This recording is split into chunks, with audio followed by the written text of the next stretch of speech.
Welcome to this explainer. Today, we're diving straight into the tangled web of the multi-front 2026 Iran war and breaking down the unprecedented global economic chokehold it created. It's a wildly complex, rapidly evolving situation for sure. But by analyzing the hard data, the timelines, and those direct real-world consequences, we can actually start to make sense of how this conflict spiraled into a full-blown global crisis. Okay, let's just look at this massive number right here. A record-breaking $126 per barrel. That was the absolute peak price for Brent crude oil back in March 2026. To put that into perspective, this surge wasn't just a blip. It literally marked the largest disruption to the world oil market in history. We're talking bigger than the 1970s energy crisis. For the everyday person, this translated to unprecedented pain at the gas pump almost overnight, with prices rocketing up faster than during any other conflict in recent memory. And honestly, that brings us to the core question of this entire explainer. How did the blockade of a single 21-mile-wide strait manage to paralyze global energy markets and leave international diplomacy in a total deadlock? I mean, at its narrowest point, the Strait of Hormuz is incredibly small, yet its closure sent shockwaves that hit literally every corner of the globe. To figure this out, we're going to unpack the anatomy of this crisis in 5 steps. The 2026 Iran war, the dual Hormuz blockade, the strikes on nuclear facilities, the massive global economic impact, and finally, where we stand with the stalled peace negotiations. All right, let's jump right into part 1, the 2026 Iran war. So the initial spark ignited on February 28, 2026.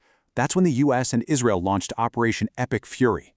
This was a highly coordinated air campaign targeting military facilities and nuclear sites, which ultimately resulted in the assassination of Iran's supreme leader, Ali Khamenei.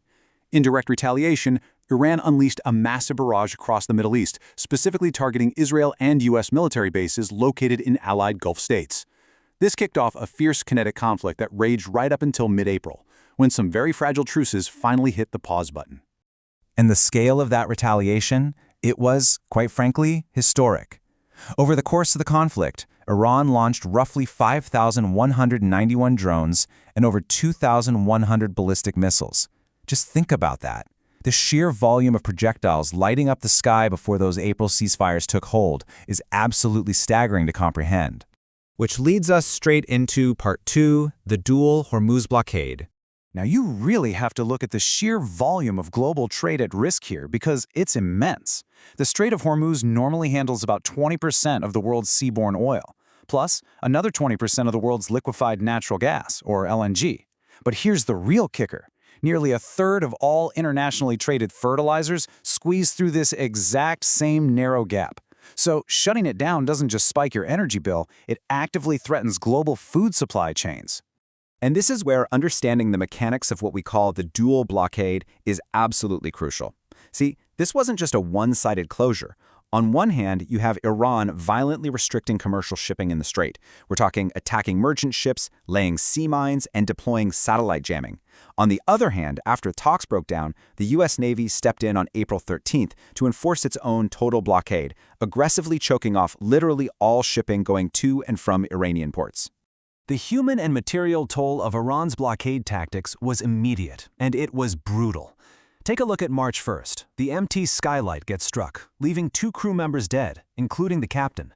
Just days later, a UAE tugboat, the Mussafah II, actually sank with 4 crew members lost. And by the time we hit late April, you had massive ships like the Epaminondas being actively captured. Almost overnight, the Waterway transformed into a completely uninsurable war zone. Moving on to part 3, striking nuclear facilities. Right parallel to all that maritime chaos, a highly targeted military front burst wide open deep within Iranian territory. The U.S.-Israeli combined force specifically went after Iran's nuclear infrastructure. According to the International Atomic Energy Agency, projectiles landed dangerously close to the operational Bushehr nuclear power plant, tragically killing 1 worker. Meanwhile, Iran's heavy water production plant at Convoy took severe damage and was totally knocked offline. We also saw historic, unprecedented strikes on the Natanz and Esfahan enrichment sites. The explicitly stated goal from the White House here, to completely dismantle Iran's nuclear weapons capabilities. Let's look at what this all means in part 4, global economic impact. The human scale of this economic freeze is incredibly sobering. Because the strait was effectively slammed shut to safe transit, roughly 20,000 mariners and 2,000 ships were just left stranded, completely stuck in the Persian Gulf. Insurance premiums absolutely skyrocketed. Very quickly, the economic risk simply became way too high for ship owners to even justify attempting the journey, trapping thousands of crews in this highly dangerous limbo. But on the flip side of that economic coin, the U.S. naval blockade was inflicting massive damage on Iran. By effectively cutting off Iranian petrochemical and steel exports, which remember are crucial sources of foreign currency, the blockade starved the regime of roughly $435 million every single day. This immense pressure sent the Iranian rial crashing to record lows on the black market. We're talking a staggering 1.8 million rials to a single US dollar. This brings us to our final chapter, Part 5, Stalled Peace Negotiations. So, what's the core obstacle actually preventing peace right now? It's a massive gap in nuclear demands. As you can see, the U.S. is demanding a sweeping 20-year pause on enrichment, along with the total removal of all highly enriched uranium from Iranian soil. Iran, however, is countering with a much more modest 3 to 5 year pause, and they're absolutely insisting on retaining a partial uranium stockpile, which they argue is necessary for medical research at a reactor in Tehran. This huge gap, that's the central sticking point. In an attempt to somehow force the strait open while these nuclear talks remain totally stalled, President Trump proposed an international coalition called the Maritime Freedom Construct. The idea here is to share maritime intelligence, coordinate diplomatic pressure, and strictly enforce those sanctions. But commercial traffic remains largely at a standstill.